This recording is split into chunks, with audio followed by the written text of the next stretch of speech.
ever found yourself in a room full of people or with a significant other and experiencing a deep sense of loneliness, a profound sense of loneliness?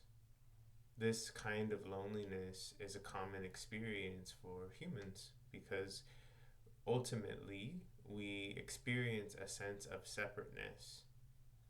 Now, in terms of working with this loneliness, first, we have to recognize it and give it its space, not trying to talk ourselves out of it or criticize ourselves in relationship to it.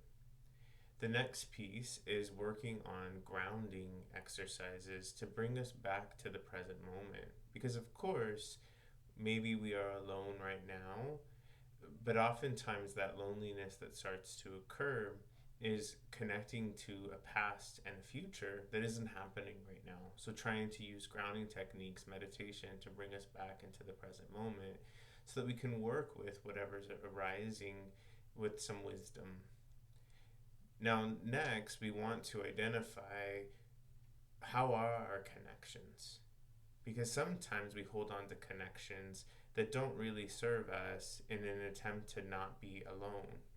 But oftentimes, these connections that don't serve us actually hinder our inner experience.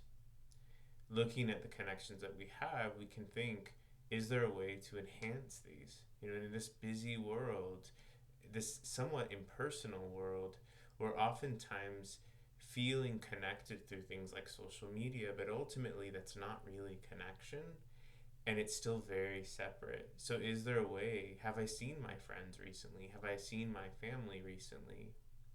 The next step is to look at, am I finding purpose in life?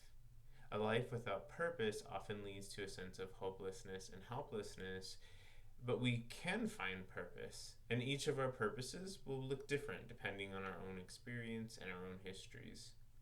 And finally, looking at how to live more authentically.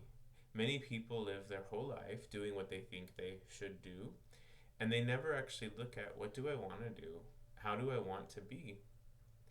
What are my values as a person? And am I living these values in my daily life, or are they more kind of conceptual?